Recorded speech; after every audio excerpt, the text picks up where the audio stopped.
Like, I was like 102, but everything was like 5. Good. It's a little, yeah. It was, I mean, Hello. right. Everything I looked at. We got 5 of us. So we I was like, I like that song. Right. For 500. So I didn't end up getting it. I got it for school. I got Ubers. And I do like the send new cards. And I always like to try to get it. Oh, yeah, we muted it. Oh, mute. Yeah, there we go. But it was really good. Thanks for saying. Yeah, I did Uber it. Because I started like, I was like, oh, I'll go with so I just hopped it Uber. And it was a little bit farther than I thought. Yeah, I watched Oh my gosh.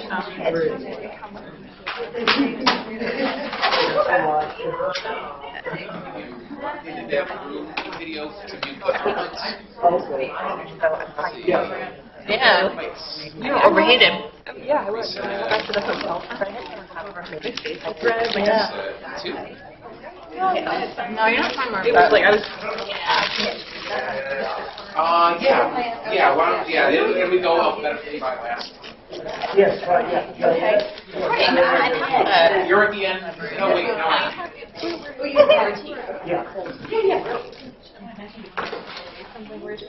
Oh, I guess we're going to have to do one of the... I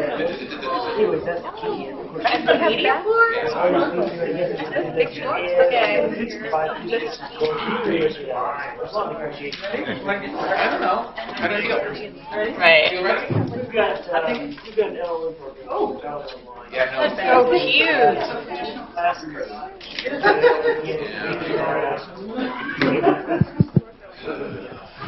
Putting those pictures in. Right. I'm very social media. I'll share.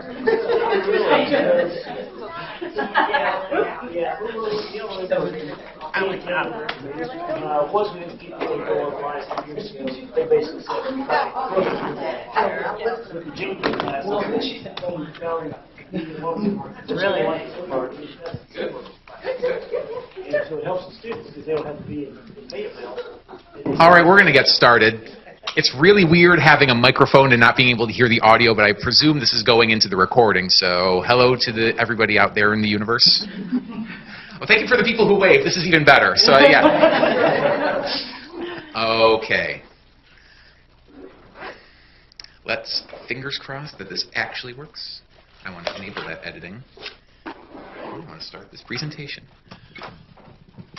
Hello and welcome to the first afternoon session of Friday here at CALI 2017. It's a pleasure to see everybody here today. This is a session called Lawyer Does Not Equal, and quick show of hands, how many people say this word Luddites? Okay, so I'm the only person in the world that says Luddite. Okay, all right, so I'm not crazy. You're wrong. We're crazy. And I'm done. So I think we'll just go alphabetically here, just to introduce ourselves. My name is Keelani Clay. I am the Access Services Librarian at American University, Washington College of Law. My name is Jim Henneberger. I'm the IT Director at the University of Georgia School of Law. Yeah, this is not awkward at all, right? No. My name is Zanata Joyner. I'm the Research and Instructional Services Librarian at the University of Georgia School of Law. Library. Hi, I'm Shannon Roddy. I'm the Student Services Librarian at American University, Washington College of Law. And my name is Jason Tabinis. I am the IT Librarian at the University of Georgia School of Law. When we had each presented our respective programs, we did it in complete no relation to each other whatsoever, but then the Cali people said, hey, these presentations look very similar, so is there a way for you to meld them? And we said, sure, and then we were all thinking, so we're going to start the presentation off with the people from UGA. We're going to be talking a little bit about,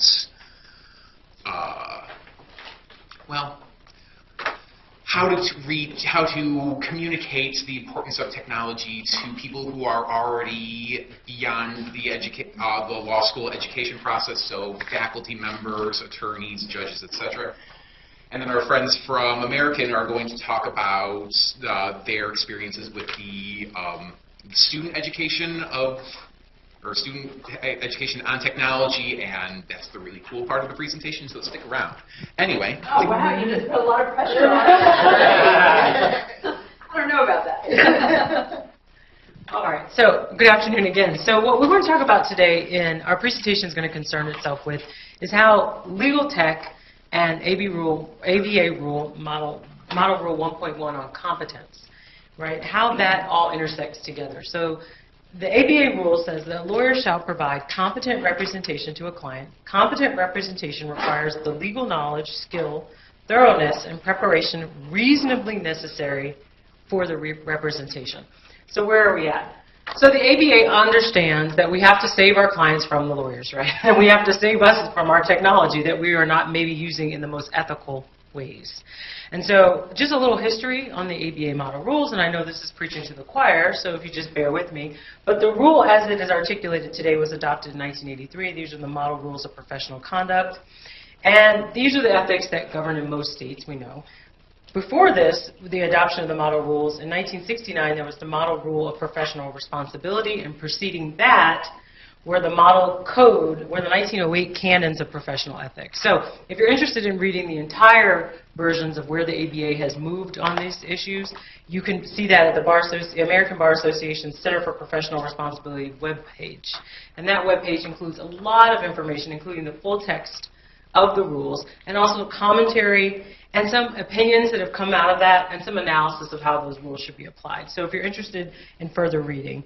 The last thing I think is really interesting is on that website, they also talk about the ALI, how that, the rules to the ALI restatement, and how that works together with the ABA rules, or what's recommended. So other information for your further reading if you're interested in that. But as far as technology and the ABA, this is pretty much what we've gotten lately. It's just we're dealing with 1.1, and then we're dealing with the commentary that comes along with 1.1 as to how we should govern ourselves with the emerging technology that affects the legal practice and also the legal education. All right. All right, so I really like this quote, and it's this idea of the bottom line of reasonableness, because this is the truth, right? The ABA has said in their commentary, yeah, it's not, we don't expect you to do anything out of the ordinary, but like there has to be a bottom line. Like there just has to be a rule, a floor, if you will, of what is reasonable and what is not.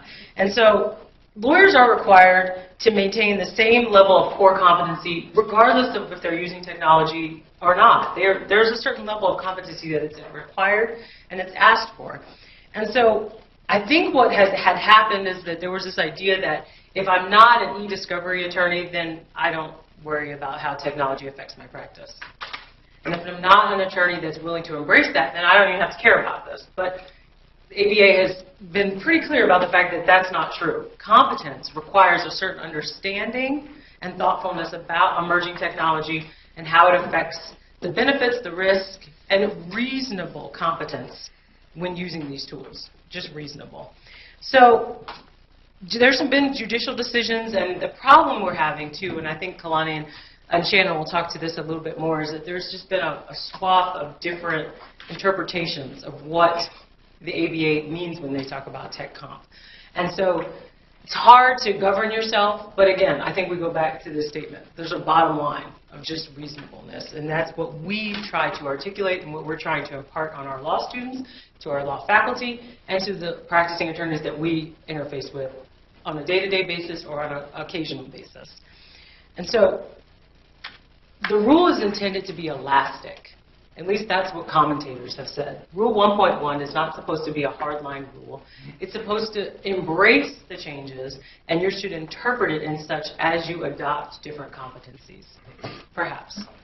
But by way of just being clear about where we're at, just wanted to draw our attention to the comment number 8, which is what we're talking about today, which is the benefits and risks associated with relevant technology. Again, a little squishy for us. I think there have been some other sessions during the Cali conference about how technology, competence, ethics, how this all works together. There's a really good session on social media from our colleague India Page yesterday. I know there's been some other sessions that have dealt with the ethical intersection of legal tech, and that's important. But the last comment I would make just about the comments that have come out from the ABA is that this is not imposing a new duty on attorneys. The idea is that core competence in representation is just a bottom line reasonableness standard still. So it's not new duties, it's just understanding that we still maintain our ethical standards as best we can given the technology that will change. So.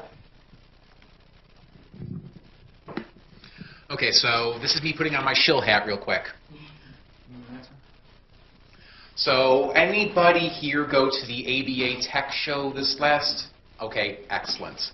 So if you have the chance, I would totally recommend scoping out the ABA Tech Show 2018 in Chicago, March-ish.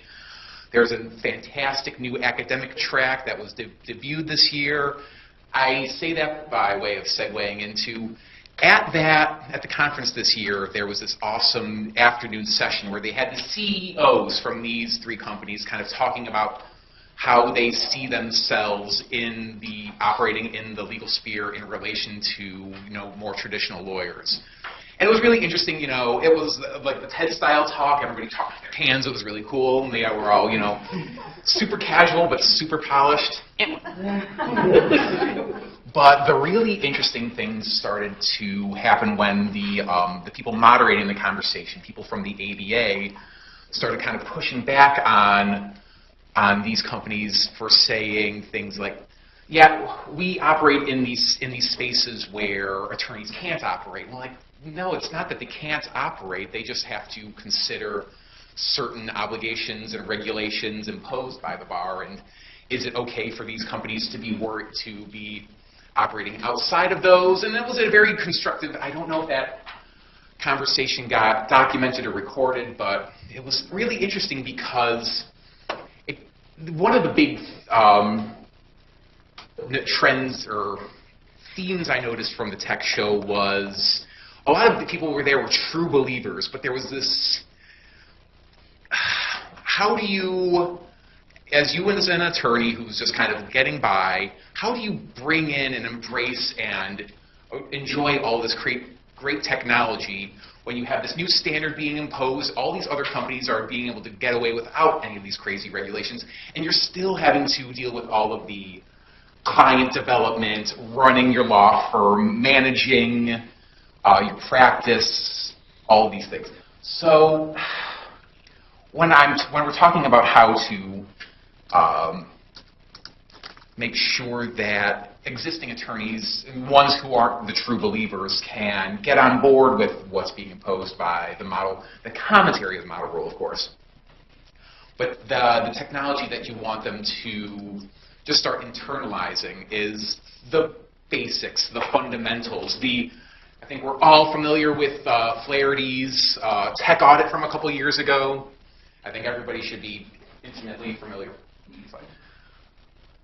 But those fundamentals, the ones he identified, the making sure you can do good things in Outlook, like calendaring, setting up filters, setting up away messages, all that stuff.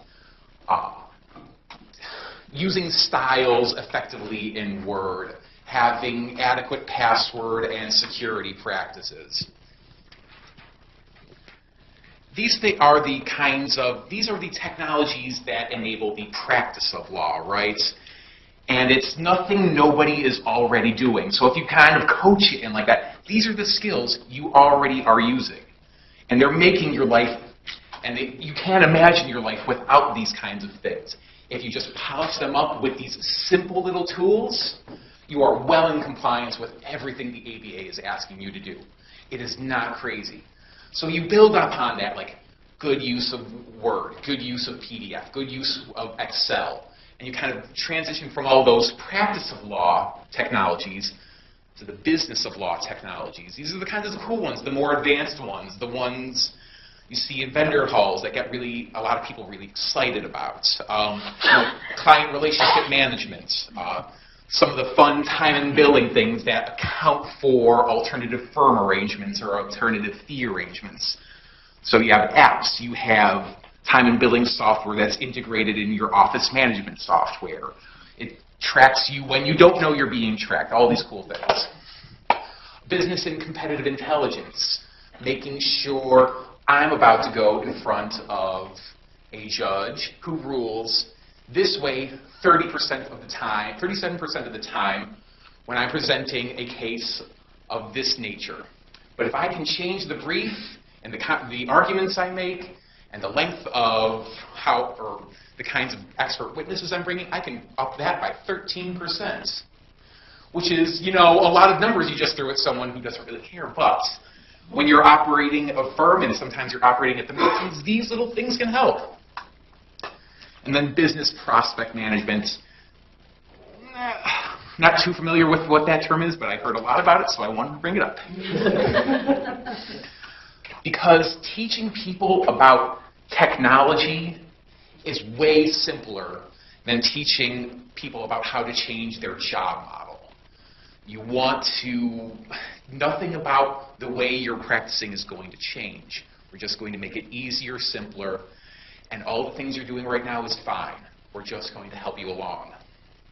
Because when you do that, and you focus on all these, on these cores, these fundamentals, these things that are a little cool, because then you get into the really neat stuff. So I try to always include a spicy meme in my presentations. So now that I've included the brain expanding meme into an academic presentation, this one is officially dead. Thank you. Because now because when you have those, you can start segueing into, now that you have this established, let's start looking into really weird alternative firm arrangements and management schemes. Let's get you set up with a nice client portal, and where you can have a distributed office around. Your small firm is now everywhere in the cloud. You're delivering a la carte services, kind of like a Rocket Lawyer or an Avo or something. You're reaching out to people in underserved populations using teleconferencing technology that you are 100% sure is secure as secure can be. So everything you say back and forth is going to be confidential. Premonition analytics. That just sounds like you're using technology to look into the future. And what do they say? Sufficiently advanced technology is indistinguishable from sorcery. That's the kind of stuff we're talking about. Using artificial intelligence. We're talking about Ross. We're talking about some of the things you're starting to see in the Westlaw and Lexis platforms where they're kind of completing things for you, figuring out what you're asking for. These are the things that you bring this up to a person like, hey, let me tell you about premonition analytics, and they just like, but when you can coach it in like as the next logical progression of having a secure email server, having using competitive intelligence to increase your marginal profits and benefits. This is just an easy next step. You just have to be able to speak their language and being able to communicate with them on their terms. And for that kind of stuff, I turn it over to Jim. All right. So I'm here to provide an historical perspective, at least my historical perspective, of the attitudes of the decision makers, say, in the technology. This is an actual quote from a dean, said in all seriousness to my predecessor.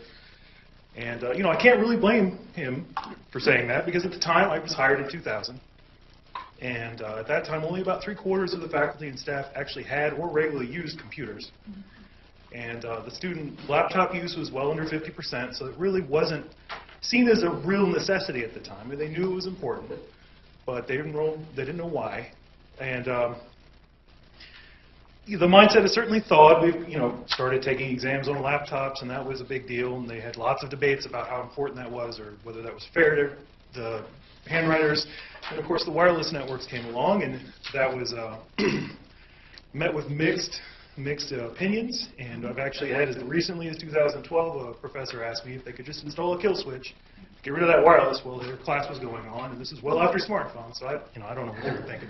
But the students, of course, got into it a little bit quicker. Certainly the social stuff happened, and we were kind of behind the ball in that. We didn't really get into the social media until about 2014, so that was pretty late for us. But there's one reason for that, and I could say, and that's really, this was the main motivating factor that I found. And it really wasn't just like abject fear. It was more about resistance to the cost, time, and really the misunderstanding of the potential of what technology could do for them. And right now, that's not really as much the case. It's more of just a general caution. And one thing that happened recently that's brought it into focus is we had a security incident where there was a compromised machine. Luckily, it didn't get the papers. Nobody had to be notified. It was very good. But it focused them on something that I find very important, and that's protecting the data. And that's my main focus, of course, because that's what will get you in trouble.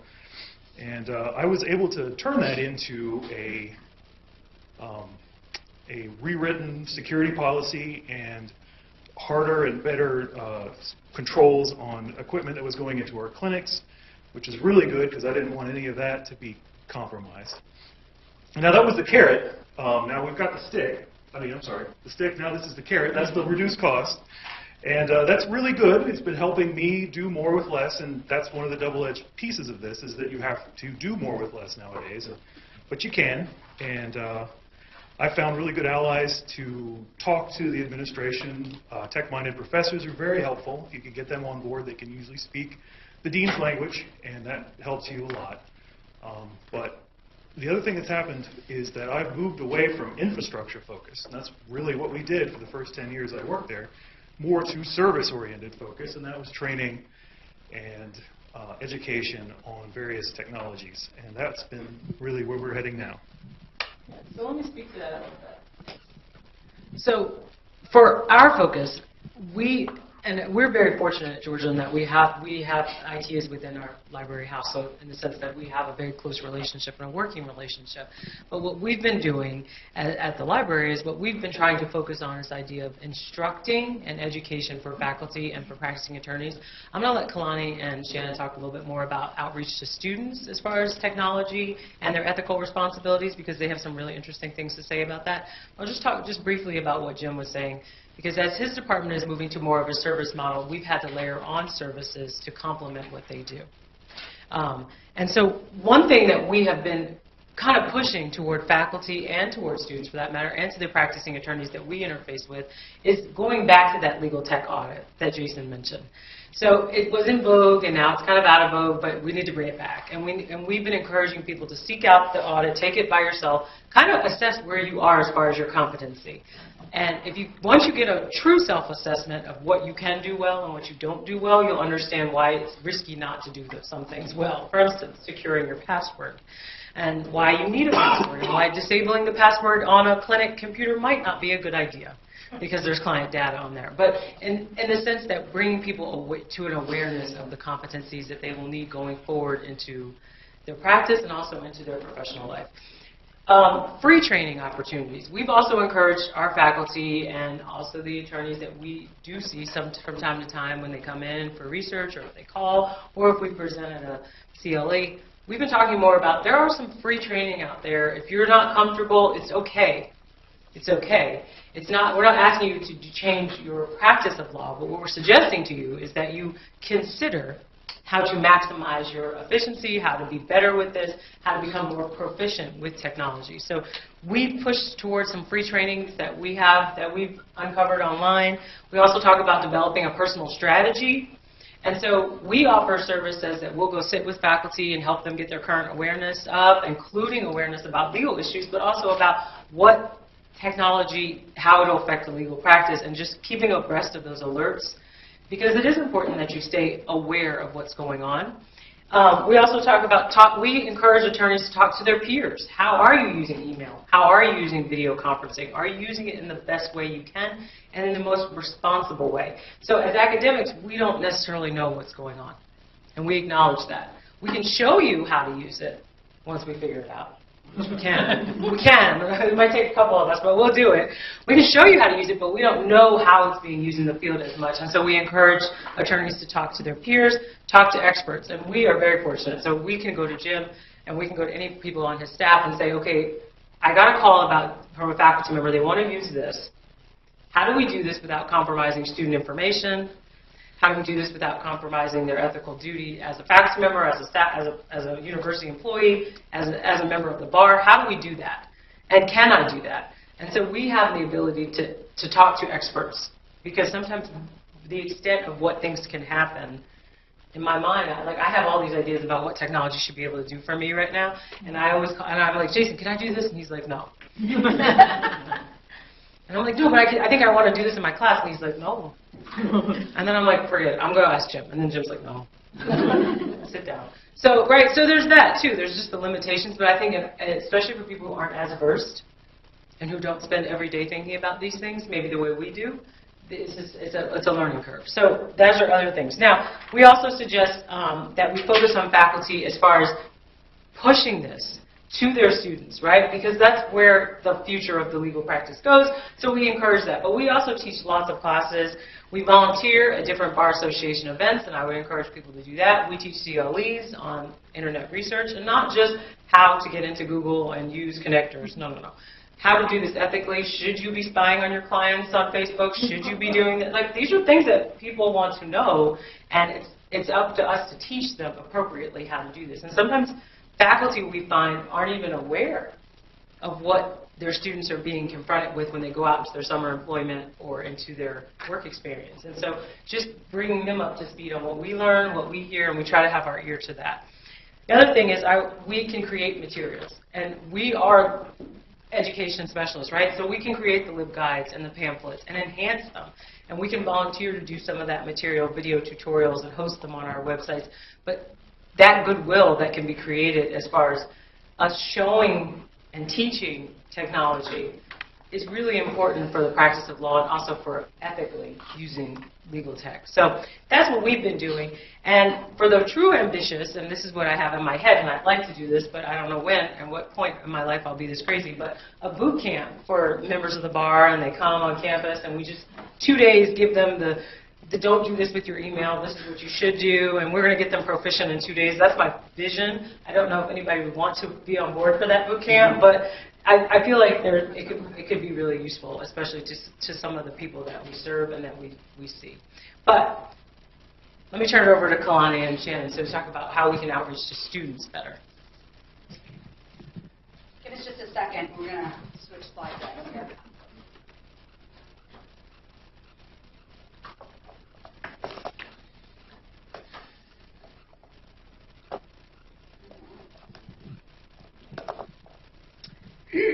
So, like Jason said, we're a combo session, and Kalani and I, when we envisioned this, our part of the presentation, we're really focused on students and their technological competence. And I think it really is a bit of a different conversation when you're talking about current students and how to make sure that they are complying with their ethical duties related to competence. So I'm going to so this is my fun little Luddite slide.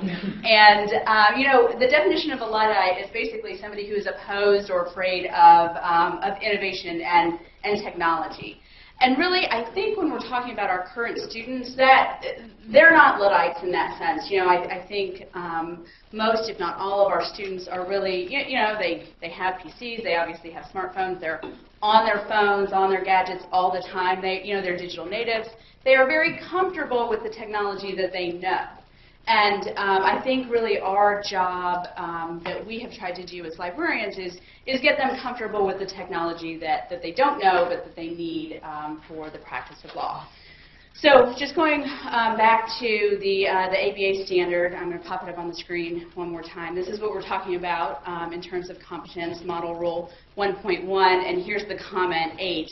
On technology. To maintain the requisite knowledge and skill, a lawyer should keep abreast of changes in the law and its practice, including the benefits and risks associated with relevant technology. And so that's what we have really tried to focus on. We're going to tell you a little bit about the initiatives we've started at our law school in the library, trying to really make sure that our students are aware of the standard and understanding what that means as they go out to practice law.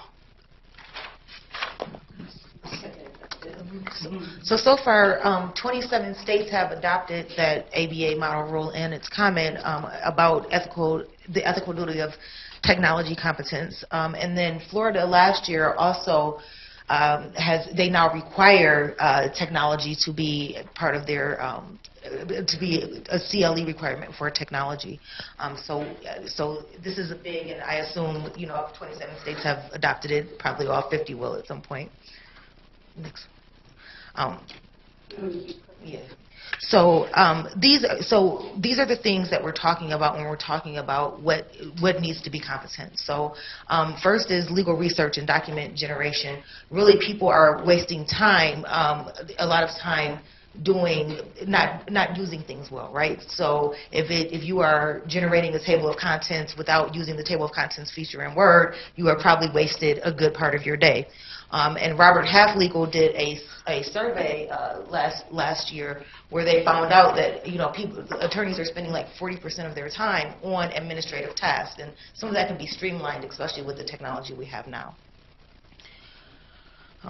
So then also it goes towards your business and firm management, right? And so this runs the gamut from everything from calendaring and docketing and billing to, are you using your practice management software to its full advantage? Are you doing conflict checking correctly? So all of that goes into that. And then also, so e-discovery and document preservation, as Nana said, people think that if I'm not an e-discovery attorney, I don't need to know these skills. But as you'll see in a second, it is important for all attorneys, especially now, to be abreast of e-discovery because it's going to come up in litigation regardless. Just that's how it is now, right? Everything's electronic, everything's online, everything's that way.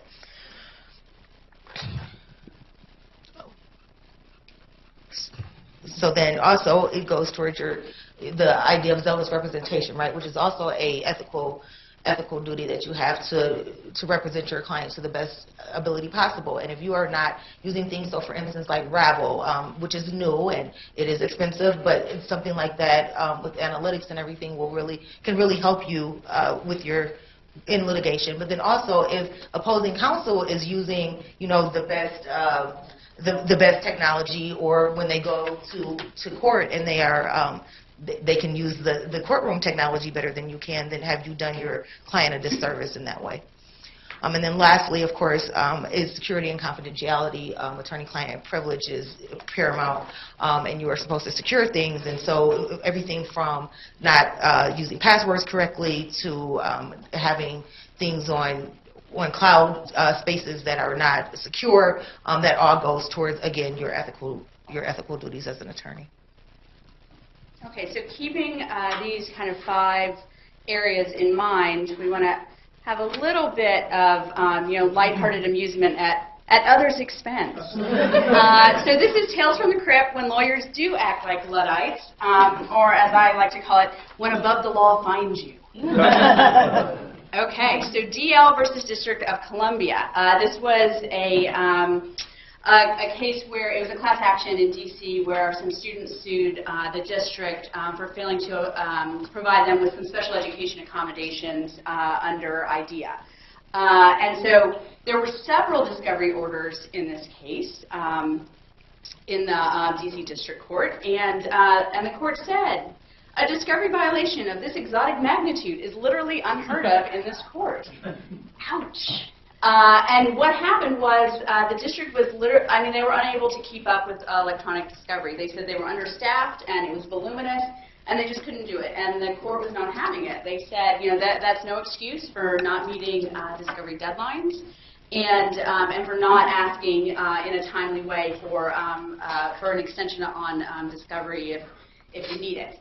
And we point this out to you and to our students just to really hammer home that this is not a commercial litigation case. This was not a top 50 law firm case. This was a class action dealing with a special education issue. So e-discovery really does touch everyone in litigation these days, regardless of the kind of law that you practice. And then our second example is a confidentiality breach. And to quote above the law, they say, this case began like all cases do when the defendant funeral home burned down its mortuary for the insurance money. And this quote really sticks out to me from the court. This was the cyber world equivalent of leaving its claims file on a bench in the public square and telling its counsel where they could find it. What happened was the plaintiff insurance company had an investigator, and the investigator uploaded its file using Vox.com, and they used a public link. And then that link was inadvertently disclosed to the defendants. And they looked at it. And then the plaintiffs got mad and said, how dare you look at our stuff? And, the court did not side with them. They say, you can't unring that bell, basically. It's out there, and it was up to you to make sure not only that you, as attorneys, were understood the technology that you were using and were supposed to safeguard your client's information, but it was up to you to manage any third parties that you hired. So, not good. So, how do we kind of, apply this to law students? We talk in our library a lot about what the library's role is specifically, because our law school is not unique. We have a large faculty. Everybody has different ideas about how they want to teach their class, the importance of technology in their class. We have some people who are in favor, some people are opposed. New classes have to go through a curriculum committee. So it's not as if the library, is going to change the entire culture of a law school on its own. But at the same time, as the technologists in the building, we really do feel like we have a duty to help our law students as much as possible, and to explain to them that technology really is going to play a large part in your practice, whether you want it to or not. So our big idea, and what we had really intended to base this entire presentation on, was this basic technology competence checklist that I borrowed from Sam Glover at lawyers.com. I'll show it to you in a second. We changed it a little bit to make it more relevant to our students. So during National Library Week, we handed it out to students, asked them to complete the checklist, and they were entered into a raffle to win some prizes. So this is what it looks like. It hopefully, it's pretty readable.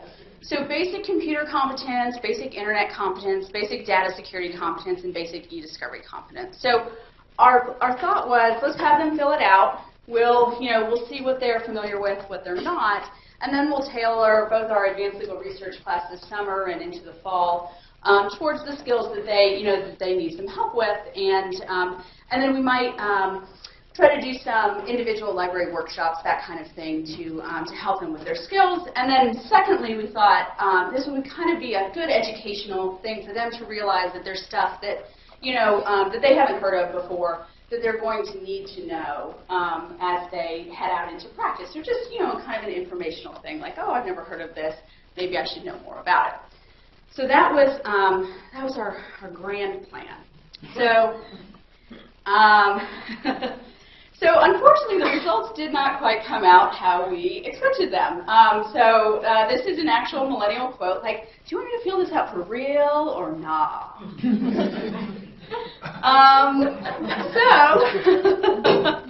So 55 students completed the checklist, which we felt pretty good about. 90% claimed that they could explain what native format means, its significance to e-discovery, and what kind of information might be lost if documents are produced in a non-native format such as printouts or PDF documents. 84% claimed they could remove metadata from their files when necessary. Sure. Right. Exactly. For a lot of the questions, 100% said that they could do it. That they knew what the Wayback Machine was. That they could use advanced Google search functions. That basically they knew it all. So, our very scientific conclusion. Now, I say lying, but really what I mean is, they may have, even though it was an anonymous checklist and it was a super casual thing, they may have, just not wanted to admit what they don't know.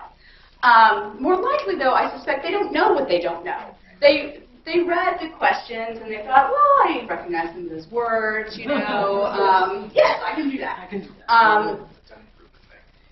So I think, so basically the checklist was a failure, right? Like it was a failed experiment. So we're moving on from that. We're going to oh, is that you? That's you. We're going on to Plan B because the Snapchat generation is not quite as techy as we think. As they think, not just as we think, as they think. And so just like I don't really know what Snapchat is because I am not of that generation, they don't know how to do a table of contents in Word, or they don't know how to do cross-references for their footnotes or for their sections of their brief or their memo. So we are going to teach them. That is our goal. So we have, like Shannon said, we're going to Plan B, and basically we're just going to start from scratch and assume they don't know anything. And some of them may, and some of them may not. So one of the things that we have done in our advanced legal research course this summer is to have them do this legal tech assessment. And I don't know if people have heard of this, but it was started by Casey Flaherty, who was a in-house counsel at Kia, and he was having problems with outside attorneys who were billing him for basic administrative tasks, and they weren't using Microsoft Word right, they weren't using Excel right, and it was driving his bills up. And so he came up with this tool, and I think to date, like, only one firm has actually passed it. But we are giving this to the students, and so zero. Oh, well, okay, all right. I think it's one. I just read an article.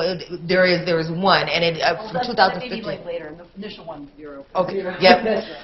And so we're going to administer this, and we've done the Word portion.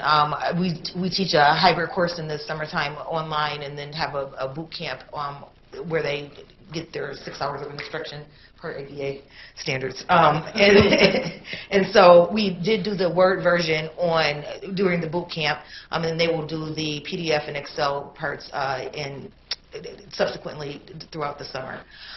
So the results really, 8 students did the assessment. 7 of the 8 were really just beginners. And then one person was... The nice way of saying they failed, exactly.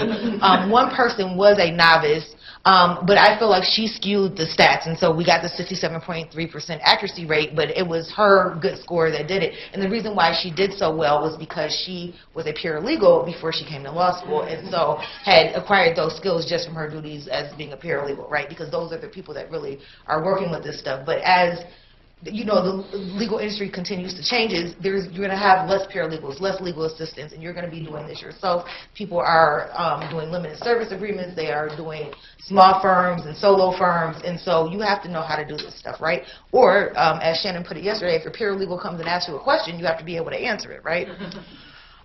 So the next thing we're going to do, and that part kind of focuses on that document generation piece that I was talking about, and then also another piece of that is, because we are librarians, is the legal research aspect as well. You know, if you're wasting time on West or wasting time, you know, not doing your searching right, that's not good. So we can cover that in advanced legal research. We can cover that with our library workshops. But there is a whole other gamut of products, some of which the other guys talked about earlier, that the students need to be introduced to and even know that this exists, right? Like I would probably say 75% of our students probably don't even know that there is a such thing as e-discovery software, and definitely wouldn't know how to use it. So we are planning, and hopefully we'll have a legal technology fair where we're going to invite really as many vendors as we can, both legal research people, because again we are librarians, but also the other companies, you know, Rocket Lawyer, Judicata, all of these, POI, which actually has really good products and nobody uses them. Invite all of these things. We use it. Invite all of these people, you know, or vendors to come and showcase their product for their own purposes, of course, but also so the students at least know that this stuff exists, right? And so that they can, at least we have done our due diligence by letting them know it's out there. It's up to them whether or not they're going to want to learn it. So that is pretty much it. We're really interested, though, in any efforts that you guys have made at your schools and kind of just opening up the floor for that kind of discussion, and any questions, of course, that you guys have. Yeah, we thought this was really interesting. Just real quick, we thought their fair was a really interesting idea, because I think, especially as librarians, we go to WWL or go to ALA, and we have these trade show, and we get to see all these cool suits, but it's amazing, right, that we don't expose our students to these things. So I think that's a really great idea. We're trying to figure out how to replicate that, and I'm not sure, but I think that's a really good idea. So, questions, comments? Where? I'm sorry. Oh, yeah. Yeah, I have a question about your survey. Maybe I misunderstood it, but when you called the survey a failure, did you mean that you felt that you weren't getting valid responses from your students? Yes. You just couldn't believe that these were accurate? Right. If they were able to self-report accurately, is that what you mean? Right. And again, this is not scientific at all, right? I mean, it's just in our interactions with students who come to the reference desk and need help, both with legal research and more basic, technology tasks. I just know that 100% of students don't know what the Wayback Machine is. Because anytime I've told a student about it, they are amazed and think that it's the coolest thing ever. So, yeah. Well, as a follow-up, and this will be my last question. Sure, no. If your list was, if you liked the way you arrived at your list, I mean, I know there's Casey Flaherty's, really involved survey that tests technology competence. But if you liked those items, I mean, I wonder if you couldn't use it in another way to help confront the sort of lack of awareness on the part of your students. That's the goal. Right. I think maybe that like as a follow-up for each question in some way. I don't know. Right. So I think it's a great list. I think that that really kind of covers the basics. I think what we have done is we thought we would kind of start from the middle somewhere. That okay, we can check off these things that they feel comfortable with. We'll start in the middle. But because I don't trust the results, we're going back to the beginning, basically, and that's where the tech assessment comes in, because that starts at the beginning with basic or advanced Word, Excel, and PDF functions, and then kind of moving from there. Once we kind of feel comfortable, knowing that the students are competent with those, and I have to say that the tech assessment. It's kind of a pilot this summer with, it's just 8 students. I don't know if any of you have used it or priced it, but it's not cheap. So, so we're doing it with the 8, and I don't know that we'll continue with it after the summer. We were really interested in trying it out and kind of seeing what all the fuss is about. I don't know that we will continue with that product. We may find some other way. Especially given the cost constraints, find a cheaper way to reach more students, because obviously 8 is not great out of our student body. So I think we're just kind of going back to the drawing board, trying to make sure that they have the really basics, and then moving on through the checklist, like to more advanced competencies. If that makes sense. Yeah. Our Journal of Law and Technology had a symposium last year called Confidence in E-Discovery.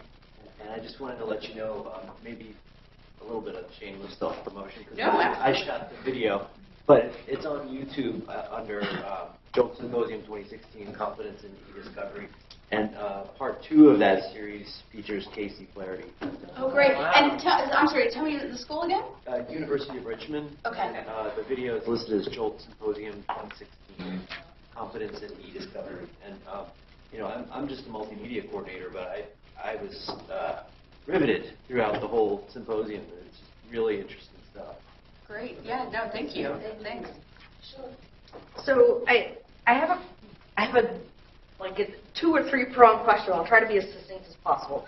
So the one thing that's always sort of bothered me about that legal technology assessment is that it is not a measure of fundamental technology literacy. It's a measure of, can you make this application do this thing, right? So it's how well have you learned a specific application, right? So there's that. So when we talk about tech competency, the question is, are we talking about the ability to touch certain software in an efficient way, or are we talking about fundamental technology and information literacy? And if we're not talking about one or the other, then where's the place where those meet, the sweet spot, where our students really need to see us, and where we need to put our attention and our focus? Because the problem is, I don't have either the money or the time to engage in using the tech competency the test. And also, I took it myself. My students are going to be devastated, and they're going to say, this is crap. And so I think they're going to have actually a much more negative attitude toward tools they need to master, because it's a really difficult test, and it's very, it's very precise to a specific piece of software. So my question is that particular tool actually doing more harm than good in some cases, and/or is it giving us a better sense of where we really need to be in terms of giving our students some instruction that's both functional and also conceptual enough that we're not teaching mechanics, but instead we're teaching thoughtful approaches? Sorry. Does that make sense? Yeah, no, it does. I was just going to say this. Yeah, I was just going to say the only thing I was thinking when you were talking is just that I understand what you're talking about, information, just in literacy in the sense that, and one thing we did at Georgia is that when we started teaching the 1Ls, we spent a good amount of time at the beginning of the course just talking about what algorithms were, how they work, how to manipulate them, things that you would assume that a professional student would have had at some point in their educational career. But what we found was that even the word Boolean was shocking to them, and like they didn't know these things. And so instead of making people feel bad about that and teaching you exactly how to work Lexis, just the idea of this is how you better operate in the space. And so I think even when we talked about it with the 1L curriculum, I thought maybe we were spending too much time on that kind of thing. And then a student emails you and they don't know how to attach a document to the email. So they put the text in the body of the email. And then you realize, okay, we have to go back to fundamentals. So that's a different space and a different issue than I can't use a particular facet of work. I hear that. Yeah. Do you have a comment on that? One way that I've been approaching it, it's not with like can't attach document meeting. Unfortunately, it doesn't come up that often. But I'm telling them, all right, you have these basic skills. You can bold. Who can bold? Everyone raises their hand. Who can change the font? They all raise their hand. All right, who knows how to table contents? Okay, this is something you knew that for your new job, for being a lawyer. So it's okay that you don't know it yet, but now you're going to know it and be a more efficient lawyer. So it's being introduced to, just like all the steps of learning in legal research. Of course, you don't know this. This is new, and that's one approach you can take. So that then it's not, wait, why don't I know this already? It's because it's part of what we need to teach them to do their work later. Right. And I have to say, when and again, I'm not trying to push the LTA. We don't even know if they like it or not. But Casey did actually do an intro with our class where he kind of says, like, you're probably all going to fail. Don't feel bad, but it's okay because you're not a fan. No, they just hate failing. All students just not take failure at all. Our students were actually, I don't think they were super upset. It's not great. They have to do it. That's the grade. That's the graded aspect of it. But it's not for a grade, and so I don't. It didn't come across to me that they were super upset that they didn't do well. When we really pushed it as, and you had these training opportunities to get better at it. But going back to your question, I don't necessarily have a great answer. I guess I see it all kind of in the basket. Like we had that initial slide about these are all the aspects of tech competency that you need, and it is true. The LTA is just teaching. It's a certain software. And it's just teaching you that this product, and it's testing you how we'll use a particular product, and not necessarily. If you can use technology ethically in your law practice, that's certainly true. I guess I just see it all kind of in the same basket. That if you have to understand, there are certain products you're going to have to use well in law practice, and it might be Word, it might be something else. Like I think we didn't mention, but we're actually using Firm Central as well, the West product, to teach them how to create a matter and keep track of their time and upload documents to Firm Central. And chances are good when they're in practice, they're not going to use Firm Central, right? But they will have been introduced to a matter management. It's not going to be the first time they've ever seen something the first day they start work. So I see it as you're kind of teaching specific skills, but hopefully in a way they're transferable to just kind of the broader practice of law, to an understanding of these are the products that you're likely going to encounter in some form or another, and to try to familiarize them with them, as much as we can. And then I think it's a broader issue, a broader conversation about actually getting them to understand how, what the pitfalls are, like, more of the less skill-based and the more just the awareness of technology and how you can use it appropriately or have to use it appropriately in practice. I thought about what you said about your student not liking to fail. Jim's department offered a service when the brief was due. You were still on officers for that's true. And you want to talk about, like, the one-on-one seems to be effective as well. Yeah. We had a person that knew all about the brief formatting, which I know nothing about. But she did. She did a great job, and she got some of the best feedback from the students that came to her office. That's what I did. We have two of us.